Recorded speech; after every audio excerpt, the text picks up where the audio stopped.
ආදරණීය දුවේ පුතේ මීට පෙර දිනක 11 ශ්‍රේණිය සාහිත්‍ය සංග්‍රහයේ නිර්දේශිත අපට වැසිකිළියක් කෙටි කතාව පිළිබඳ කෙටි සාහිත්‍යමය විවරණයක යෙදුණා ඔබට මතක ඇති. මේහි තෙවැනි පියවරයි. සාහිත්‍ය සංග්‍රහය පෙළපොත රැගෙන අදත් මා සමග පාඩමට එක්වන්න. කාට තියෙන සල්ලිද? ඔව් වරකසයි. තියෙන දෙයක් විකුණන හරි සල්ලි හොයාගත්තා කියමුකෝ. කොහෙදින් බාස්ලා නැවත අසයි.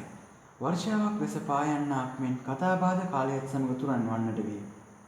සති දෙක තුනකින් එය හැමදෙනාටම අමතක වී ගිය ලෙසක් පෙනෙන්නට තිබුණි. එහෙත් මකරා නිදාගත්තා විනා මිය ගියේ නැත. අනෙක් අය නින්දට ගිය අතරේ ඌ යලිත් නැගිට ගම පුරා සැරිසරන්නට විය. මාස දෙකකට පමණ පසු ගමේ නාගරික කෙළවරේ සිට කුණු ඉන්ස්පෙක්ටර් යලිත් හොල්මන් කරන බව කල්තියාම දැනගන්නට ලැබිණි. එතෙක් නිදා සිටියෝ වහවහ අවදි වන්නට වූහ. අවදි වී දුව පැන ඇවිදින්නට වූහ. සිමෙන්ති කොට්ටය දෙක ගල් හා වැලි සමග හැම ගෙදරක් ළඟම පාහේ ගොඩ ගැසෙන්නට විය. එය මේසන් බාස්වරුන්ට වැඩ අධික ඉතා වාසිදායක කාලයක් විය. වැඩක් නැතිව තැන තැන රස්තියාදු වෙමින් සිටි ගැටවරයෝද හදිසි බාස්වරුන් වන්නට වූහ. අපේ ගෙදරට බාස් කෙනෙක් ආ දිනය අපට විශේෂ දිනයක් විය. මල්ලි මාත් පමණක් නොව නංගීත් ඔහු ළඟින් ඉවතට ගියේ නැත. ඔහු යෙදී සිටින ආශ්චර්යමත් ක්‍රියාව දෙස අපි ඇස්පී නොහෙලා බලා සිටිමු. බාස් පළමුවෙන්ම රටාංග ලෑලි වලින් 40 කොටුවක් තනාලීය. ඉන් අනතුරුව කැට, කළුගල්, වැලි හා සිමෙන්ති වතුරෙන් මිශ්‍ර කර ඒ බදාමය යකඩ දැලක් මැදි කොට ලී කොටුවෙහි දැමීය. එසේ කළේ මැද දිගින් අඩියක් පමණ පළලෙන් අඟල් 4ක් පමණ වූ දිගැටි 40 කොටුවක් බේරෙන පරිදිය. පොඩියට පෙනුනත් මේ වැඩ සඳහා ඔහුට සම්පූර්ණ දවසක් ගත විය. සවස වැසිකිළි ලෑල්ලේ සුද තබා ඔහු ගතමනාව රැගෙන ආපසු යන්නට ගියේ පසුදා උදේ ලෑල්ලට වතුර ඉස තෙමිය යුතුයයි අපට උපදෙස් දීමෙන් ඉක්බිතිවය. හරියටම හෙන හුරා පාත් වූයේ අප මේ අවවාදී ක්‍රියාවට පරිවර්තනය කරමින් සිටියදීය. දරුවනේ අපි මේ කියවපු කෙටි කතා කොටසට ගියාම අපිට එදා සමාජයේ වැසිකිළි භාවිතය පිළිබඳ ගැමියන් තුල පැවති ආකල්ප අඳුනා ගන්නට පුළුවන්. දැන් PHI මහත්තයා ඇවිල්ලා වැසිකිළිය තනිය යුතුයමයි කියලා ගැමියේ මිනිස්සුන්ට උපදෙස් දීලා ගියාට පස්සේ ඒගොල්ලෝ කතා වෙනවා. තියෙන දෙයක් විකුණලා හරි සල්ලි හොයාගත්තා කියමුකෝ කෝ ඉතින් බාස්ලා. ඒතකොට මේ කාර්ය කෙසේ හෝ නිම කර ගැනීම පිළිබඳව නෙමේ මේ මග හැරෙන්නේ කෙසේද කියන එක ගැන තමයි ඔවුන්ගේ ආකල්ප මේ තිබුණේ. ඒකට මේ එහිදී අපිට කියන්න පුළුවන් ගැමි ආකල්ප වැසිකිළි භාවිතය ඉදිකිරීම පිළිබඳ ඉතා ඍණාත්මක මට්ටමක තිබුණයි කියලා. ඒ වගේම තමයි කතුවරයාගේ භාෂා භාවිතය තුළ ව්‍යංග්‍යාර්ථවත් ධ්වනිතාර්ථවත් අදහස් රැසක් මතුවෙන රසවත් භාෂා භාවිතයක් දකින්න පුළුවන්. PHI මහත්තයා ගමට ඇවිල්ලා ටික දවසක් නිහඬව ඉන්නකොට නැවත පැමිණීමක් නොවෙනකොට මිනිසු හිතාගෙන හිටියේ ඔහු නැවත නොපැමිණේවි කියලා. ඒ කරදරේ එතනින් ඉවරයි කියලා. ඒතකොට ඒ බව කියන්න කතුවරයා යොදා ගන්නවා ලස්සන භාෂා භාවිතයක්. මකරා නිදාගත්තා විනා මිය ගියේ නැත. අනිත් අය නිින්දට ගිය අතර ਉਹ යලිත් නැගිට ගම පුරා සැරිසරන්නට විය. ඒකට එවැනි ඒ යෙදුම තුලින් අපිට ගෙමියන් එතෙක් නිහඬව සිටියේ කවර කාරණයක් නිසාද යන්නත් නැවත PHI මහත්තයාගේ ආගමනය නිසා ඔවුන් කලබල වී වැසිකිළි ඉදිකිරීමට පටන් ගත්තු ආකාරයත් කතුවරයා ඉතා රසවත්ව ඉදිරිපත් කරනවා. ඒ වගේම තමයි වැසිකිළි වල වැසිකිළි ලෑල්ල ඉදි කරලා ඒට වතුර වක් කරන්න ඕනි කියලා පොඩි ළමයින්ට කියලා ගියාට පස්සේ ඒ අතරතුර තමයි PHI මහත්තයා ආවේ. එතකොට හරියටම හෙන හුරා පාත් වූයේ අප මේ අවවාදීය ක්‍රියාවට පරිවර්තනය කරමින් සිටියේදී. එතකොට ඔහු හෙන හුරා කියලා හැඳින්වුවේ මේ PHI මහත්තයාව. එහෙම නැත්නම් සෞඛ්‍ය පරීක්ෂකතුමාව. එතකොට එහිදී කතුවරයා භාවිතා කරන භාෂාව තුළින් ගැමියන් තුළ ඒ පිළිබඳ පැවති ආකල්ප එදා සමාජයේ වැසිකිළි භාවිතයේ පැවති සමස්ත ආකල්පයේ කෙබඳුද කියන එක නිරූපණය කරන්නට සමත් වෙනවා. කතුවරයා භාෂාව රසවත් කර ගැනීම සඳහා උපමා භාවිතා කරනවා. වර්ෂාවක් වැස පායන්නාක් මෙන්. එතකොට ඒ වගේ විශේෂ භාෂා භාවිතයන් අපිට මෙහිදී අඳුනා ගන්නට පුළුවන්. එතකොට මේ වල වැසිකිළිය පිළිබඳවත් ඔබ ඒ තරම් දැනුමක් නැතුව ඇති. මුල් කාලීනව මිනිසුන් ඔය බාල්දි වැසිකිළි භාවිතා කළා. ඊටත් පසු කාලේ වල වැසිකිළි භාවිතා කළා. අද සමාජයේ වෙනකොට ඒ ජල මුද්‍රිත වැසිකිළිය බවට පත් වෙලා තියෙනවා. එතකොට මේ විදිහට ක්‍රමිකව ගලාගෙන ආපු සෞඛ්‍ය මේ ස්වස්ථතාවයේ පිළිබඳ පුරුද්දක් තමයි මෙහි කියවෙන්නේ. එතකොට ඒ පිළිබඳවත් ඔබ කෙටි කතාව රස විඳීමේදී දැන සිටියොත් හොඳයි. කවුද හැරක් කියන්නේ? මම තාත්තා ඉදිරිපත් විය. කෝ අසකෝලයක් හදුවද? ඔහු විගුරුවේය. තවම නෑ. තවම නෑ කියන හදන්න පටන් ගත්තද? ඒකට තමයි මේ ලෑල්ල දැම්මේ. ලාලක් මට වාසිකෝලයක් හදනවද මිනිහෝ? සුමාන දෙකකින් හදනම කියලා නේද? පරම් දුන්නේ. දැන් සුමාන දෙකක් නෙමෙයි මාස දෙකකටත් වැඩි ඇති. නෑ අයිබෝන් මේ දවස් ටිකේ එක දිගටම කුඹුර වැඩ තිබුණා. ඒකයි ඉවර කරගන්න බැරි වුණේ. ඔව් මෙහෙන් කියනවා මට නෙමෙයි උසාවියට. කොහොම කපලාද? තාත්තා උඩින්ම වෙලිය. තවම නෑ. අනතුරු කීය. ඔල කපන්නේ පටන් ගන්න නැතුව තවම නෑ ගෑවේ. සුමාන දෙකක් අතල වැඩි ඉවර කරන්න නැතිුණොත් බලාගත හැකි. හත වරදින්න කියලා. හැමදිනම ලෑලි ගම්ම හින්දා ලෑල්ලක් දැම්මා මිස වලක් කපන්න ඕනේ කියලා කල්පනාවක්වත් තුන්නේ නෑනේ. සෞඛ්‍ය පරීක්ෂකවරයා පිටත් ගිය පසු තාත්තා තනියම කීයේ.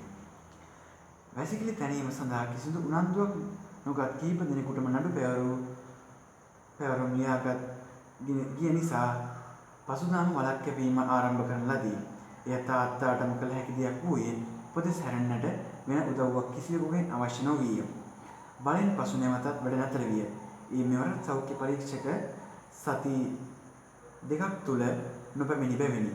එහෙත් 6 මාසයකට පමණ පසු ඔහු යළිත් ගෙදරට පාත් වූ කල ගැලවී ගත හැකි වූයේ නොඅදින මැදුම් මැද කෙසේ හෝ තවත් සති දෙකක් ඇතුළත වැසිකිළිය තනානීම කරන බවට පොරොන්දු වීමෙන් ඉක්බිතිවය.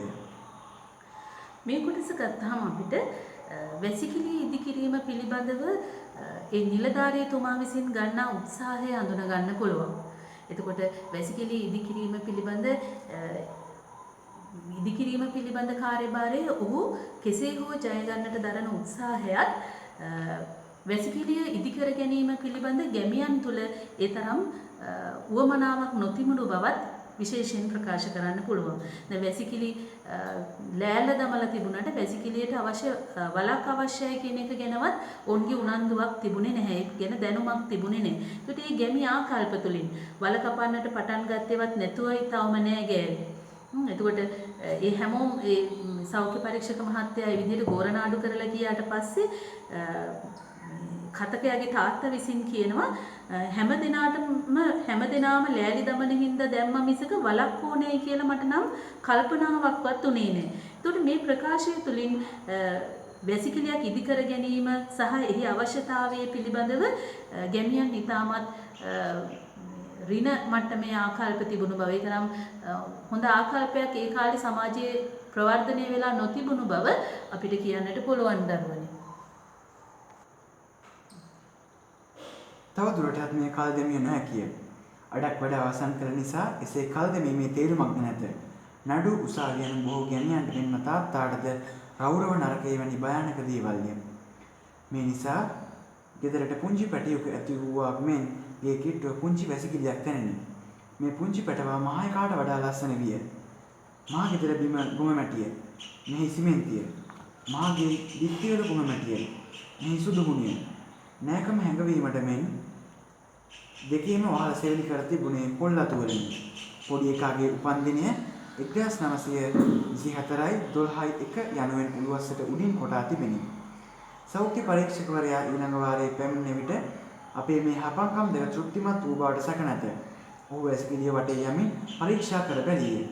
දොරෙන් ඇතුළු වී වලට එබිකම් කර බැලීය. කවර අඩුපාඩුවක් පෙන්වා දෙනු ඇතැයි අප විමසිලිමත්ව බලා සිටි අතර ඔහුට පෙන්වා දීමට එහි දෙයක් නොවිය.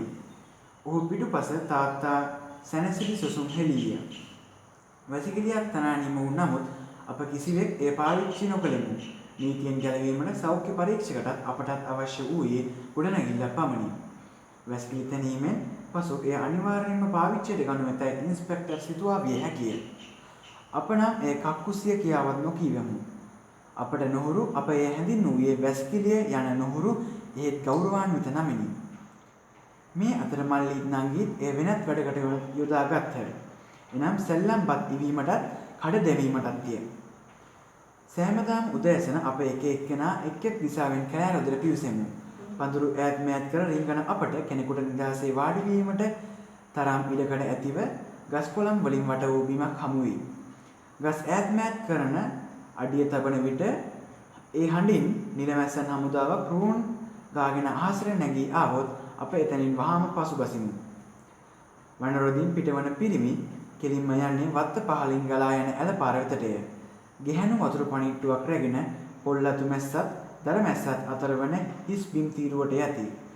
මේ පිටුපසින් බඩ වැටියකි. ඉදිරිපසින් එනසල් පඳුරු කීපයකි. එහෙයින් එහි ගිය කෙනෙකුට පිරිත සිටින අයෙකු පෙනෙන්නේ නැත. රාත්‍රී කාලෙහි නම් කැලෑරොදෙහිද අරතරන් ඈතට යෑමට අවශ්‍ය නොවේ. මේ ගමනට වඩාත් හොඳ පොල් කටුවකට ගසන ලද ඉටිපන්දමකි. පොල් කටුව අනිත් පැත්ත හරවා තැබූ කල්හි ඉඳගෙන සිටින තැනැත්තා නොපෙනෙන හේයිනි. ඒත් හැමදාම ගෙදර ඉටිපන්දම් ඇත්තේ නැත. වැස්සක් සුනකක් ඇතොත් කුප්පි ලාම්පුවක් ගෙන යාමට නොපුළුවන. එවිට හුළුවත්තකටත් වඩා හොඳ හනස්සකි. සමහර හනසු ඉතාමත් උපකාරශීලී වේ. ඒවා එළිය අනවශ්‍ය විට ටිකක් නිදි කරවා අවශ්‍ය විටක දල්වා ගැනීමට පුළුවන්. එළිය ඇතත් නැතත් පාරක් තොටක් අප වෙත නොකිරීමට කවුරුත් පරිස්සම් වූහ. එසේ කළහොත් අදෝ මුඛයෙහි ගෙඩි සෑදෙට යන විශ්වාසය කා තුලත් තලින්ම මුල් බැසගෙන පැවති බව බැවිනි. දුවේ පුතේ මේ කොටස සාකච්ඡාවට බඳුන් කළොත් PHI මහතා විසින් වැසිකිළියක් තැනීම කියන කාර්යභාරය ජය ගන්න ආකාරය අපිට අඳුන ගන්නට පුළුවන්. දැන් මෙහි සඳහන් වෙනවා සෞඛ්‍ය පරීක්ෂකවරයා ඊළඟ වාරයේ පැමිණි විට අපි අපේ හපන්කම දෙක තෘප්තිමත් වූවාට සැක නැත. තව දැන් එතනම කියනව නැවත වැසිකිළිය තනා නිම වූ නමුත් අපි ඒ පාවිච්චි නොකළෙමු. නීතියෙන් ගැලවීමට සෞඛ්‍ය පරීක්ෂකටත් අපටත් අවශ්‍ය වූයේ ගොඩනැගිල්ල පමණි. ඒතර ගොඩනැගිල්ල ඉදිකිරීමෙන් විතරක් ඔහු තෘප්තිමත් භාවයට පත් වෙනවා.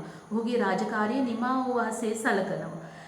නමුත් ගොඩනැගිල්ල ඉදිකිරීම නැත්නම් වැසිකිළිය ඉදිකිරීම පමණයි නිමා වුණේ පෙර පුරුදු පරිදිම ශරීර කෘත්‍ය සඳහා මේ මිනිස්සු ඒ ගැමියන් භාවිතා කළේ බැද්දට යෑමමයි. එතකොට එයින් අපිට කියන්න පුළුවන් වැසිකිළිය ඉදිකිරීම පිළිබඳ කටයුත්ත සෞඛ්‍ය පරීක්ෂකවරයා ජය ගන්න බවත් වැසිකිළිය භාවිතය පිළිබඳව කටයුත්ත කතකියා විසින් ජය ගන්නා බවත්. දැන් මෙහි කියවෙනවා වැසිකිළිය ඉදිකරාට නංගී මල්ලියේ සෙල්ලම් කිරීමට සෙල්ලම් කඩ දැමීමට භාවිතා කළා කියලා. එතකොට වැසිකිළිය ඉදිකිරීම විතරයි ජයගෙන තිබෙන්නේ. එය පාවිච්චි කිරීම පිළිබඳ ජය හිමි වෙන්නේ නැහැ සෞඛ්‍ය පරීක්ෂක මහත්තයාට. ඒ අනුව අපිට ඒ සඳහා විචාර ප්‍රශ්නයට අවශ්‍ය කොටස සටහන් කරගන්නට පුළුවන්.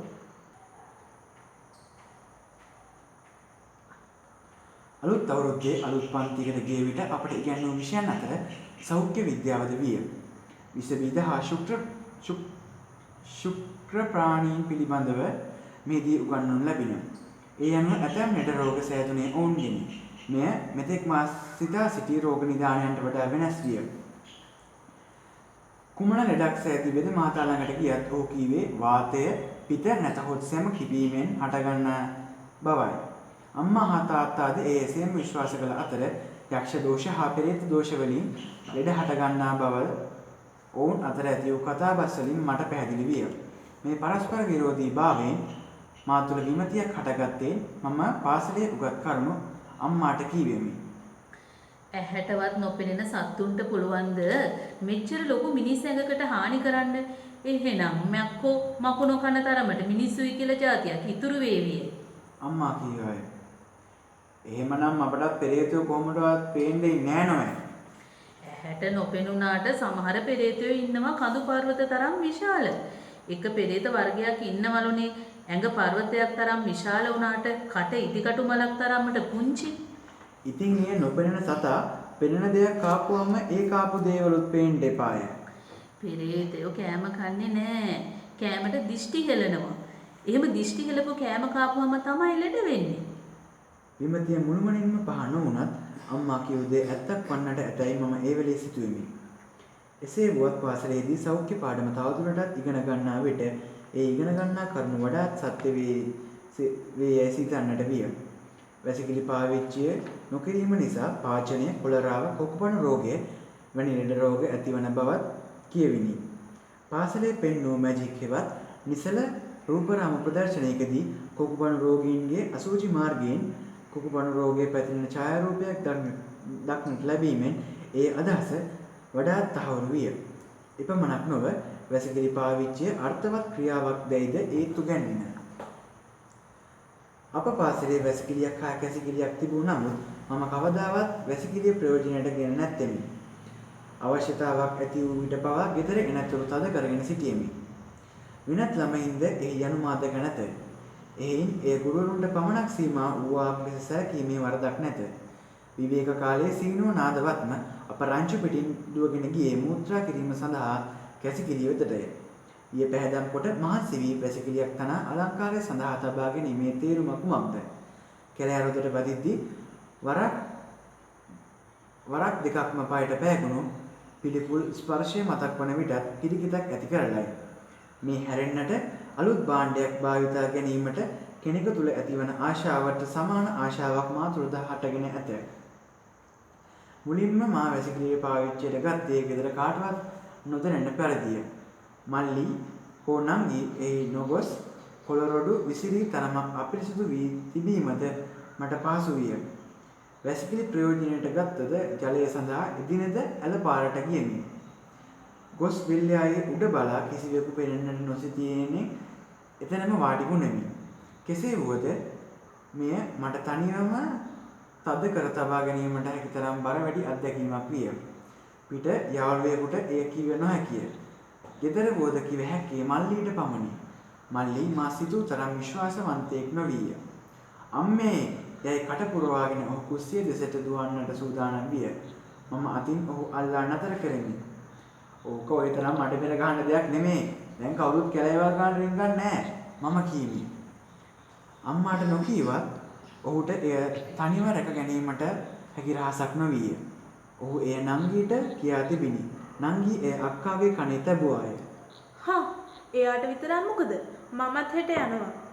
නංගීගේ තර්ජනයද කළාය. උඩහ ගෙදර ගුණවතීලා අපිට හැමදාම hina වෙනවා කක්කුස්සියක් හදාගෙන පෙනුමට තියාගෙන ඉන්නවා කියලා. පසුදින උදේ නංගී වෙනදාටත් කලින් ගෙදරින් දොට්ට බැස්සාය. වතුර පණිට්ටුවක් පුරවාගත් ඇය වැසිකිළියට වැද දොර වසා ගත්තාය. එදිනම මල්ලි දෙදිනකින් අක්කාත් අම්මාත් ඇය අනුකරණය කළහ. තවත් කාලයක් තිස්සේ පෙරසිරිට අනුගමනය කළේ තාත්තා පමණි. ළමයින් ලොකු වී ගෙදර දොරේ වේදම් වැඩි වී යත්න කැලෑව කුඩා වන්නට විය. ඒ සමගම නිතර ප්‍රයෝජනයට ගැනීම නිසා වැසිකිළියද ජරා ජීර්ණ වී ඉන් සිහින් දුගන්ධයක් හමා එයි. දැන් අප එය හඳුන්වන්නේද වැසිකිළිය කියා නොව කක්කුස්සිය යනුවෙනි. දැන් එය තාත්තාට වුවද ප්‍රයෝජනයට ගැනීමට අසීරු නොවන ස්ථානයක් වී ඇත. එයින් ඔහු ඒ යන නමුත් පැරණි ඇබ්බැහිකම් වල නෂ්ටාවශේෂ හැටියට ඉන් අනතුරුව වත්ත පාලදිය පාර වෙත යයි. දරුවනේ මේ කොටස ගත්තාම අපිට නැවත වතාවක් මතක් කරන්න පුළුවන් වැසිකිළියේ භාවිතය පිළිබඳ ජය හිමි වෙන්නේ කතකයාට බව. එතකොට PHI මහත්තයාගේ උනන්දුව නිසා, උවමනාව නිසා, බල කිරීම නිසා වැසිකිළියක් ඉදිවුවත් ඒ භාවිතය පිළිබඳ ජය හිමි වෙන්නේ කතකයාට. ඔහු තමයි ගෙදර කාටත් හොරෙන් වැසිකිළිය පළමු වතාවට භාවිතා කරන්නේ. ඔහු අනුව යමින් තමයි නංගි අක්කා සහ පවුලේ අනිත් අයත් වැසිකිළි භාවිතයට හුරු වෙන්නේ. ඒකට ඒ අනුව වැසිකිළියේ භාවිතය පිළිබඳ ජය හිමිවන්නේ කතකයාට බව අපිට කියන්නට පුළුවන්. ඒ වගේම තමයි මෙහි අවස්ථා නිරූපණයත් බොහොම රසවත් යථානුරූපී එකක්. දැන් ඔහු හිතේ හිර කරගෙන හිටපු හැඟීම මල්ලිට කියලා නිදහස් කරාම මල්ලි ඒක කෑ ගහගෙන ගිහින් අම්මට කියන්නට උත්සාහ කරනවා. ඔහු මල්ලිව වළක්වන්නට උත්සාහ කරනවා. ඒතර නංගියේ දැනගෙන ඊට ප්‍රතිචාර දක්වන ආකාරය. මේ වගේ අවස්ථා නිරූපණ ගත්තාම කතුවරයා අවස්ථා හා සිද්ධි නිරූපණය දක්වන දක්ෂතාවය අපිට සැලකිල්ලට භාජනය කරන්නට පුළුවන්. ඒ අනුව අද දවසේ අපට වැසිකිළියක් කෙටි කතාව පිළිබඳ කෙටි සාහිත්‍යමය විවරණය මම මේන් අවසන් කරනවා. මේ කෙටි කතාව ඔබ වෙත රැගෙන ඒමේදී හඬ කැවීමෙන් මට සහාය වුණා. කතකයා සැන්ටිපෝට් මහතා සහ තාත්තා සුගතන්ගේ චරිත නිරූපණය කරමින් ජයනිදු ගුණරත්න පුතා. අක්කා සහ නංගි චරිත දෙකම හඬ කැවීමෙන් සහාය වුණේ මෙත්කිණී මිනුපමා විජේසිංහ දුව. මල්ලිගේ චරිතය සඳහා හඬ කැවීම කරේ සනුර කුලසර විජේසිංහ පුතා. චිත්‍ර ඇඳීමෙන් මට සහාය දුන්නේ ඩී.එස්. කලමුණි මහතා. ඉතින් ඒ සියලු දෙනාටමත් ස්තුති කරමින් මේ විචාර ප්‍රශ්න සඳහා පිළිතුරු ලිවීම සඳහා තවත් පාඩමකින් අපි ඊළඟ දවසේ හමු වෙමු. එතෙක් ඔබට තෙරුවන් සරණයි.